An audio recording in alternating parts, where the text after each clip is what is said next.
இது புழுங்கரிசி 1.5 கப்பு நைட்டே ஊற போட்டாச்சு. புழுங்கரிசி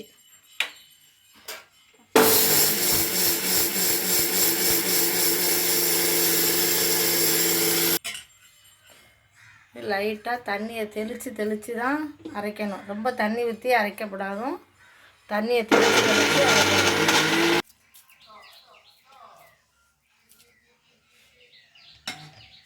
இருக்கணும் பக்குவமாக பாருங்கள். ரொம்ப நைஸாகவும் இருக்கக்கூடாதும், ரொம்ப பிறுபிறுன்னு இருக்கக்கூடாது. கையில் இப்படி ஒட்டாமல் வரணும். பிடிச்சா அப்படி பொடி இருக்கணும்.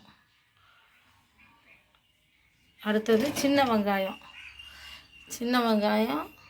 கை இது நிறையா சின்ன வெங்காயத்தை போட்டு அரைக்கணும். மஞ்சத்தூள் அதில் போடணும். மஞ்சத்தூள் கொஞ்சம், 1 ஸ்பூனு, ஜீரகம் 2, சின்ன வெங்காயம், மஞ்சத்தூள், ஜீரகம், இது 3ஐயும் போட்டு அதே ஒரு ரொம்ப நைஸாகவும் இல்லை, அதில் உள்ள நீர் இருக்குது, இதில் போடும்போது சரியாக வந்துடும். இந்த மிக்ஸி ஜாரில் எடுத்து கழுவுன தண்ணியை தனியாக எடுத்து வச்சுக்கணும். இது அரைச்சதையும் எடுத்துகிட்டு போகணும். உப்பு போட்டு நம்ம அரைச்சாச்சு. உப்பு போட்டு அரைச்சாச்சு. நீர்லாம் தண்ணியெல்லாம் அதிகம் இல்லை, கெட்டியாக. இதுக்கு ஒரு தேங்காய் திரி வச்சுருக்கோம். தேங்காவே அதில் போடணும்.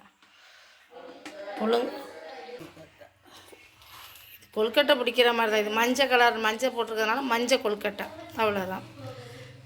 இது அம்மா உருண்டை பிடிக்கிறத பாருங்கள், பிடிச்சி தட்டி போடணும்.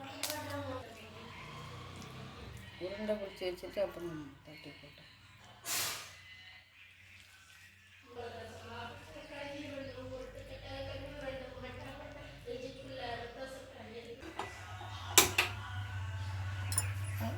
இதற்கு ஒரு செம்பு தண்ணி,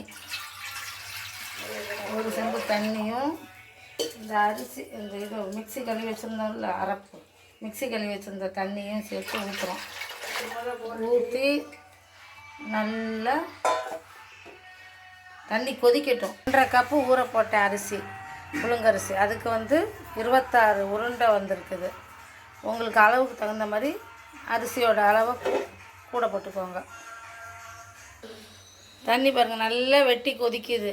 இந்த மாதிரி கொதி வந்த பிறகு தான் நம்ம உருட்டி வச்சுருக்கல உருண்டை, அதை ஒவ்வொன்றா எடுத்து லைட்டாக அப்படி அம்மா கையை பாருங்கள் நல்லா அப்படி தட்டி பூ போல் அமுத்தி தட்டிடாதீங்க.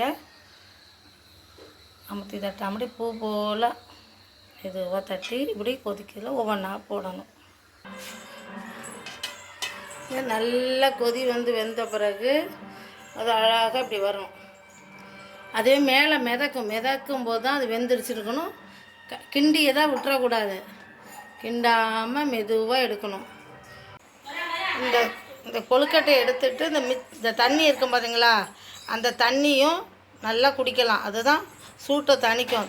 வேறு தண்ணி குடிக்க வேண்டாம். இந்த கொழுக்கட்டை தண்ணியை வேஸ்ட் பண்ணாமல் எல்லாம் வச்சுருந்து குடிக்கலாம். ஒன்றும் கெட்டு போகாது, ஒரு நாள் பூரா கூட கெட்டு போகாது, நல்லாயிருக்கும்.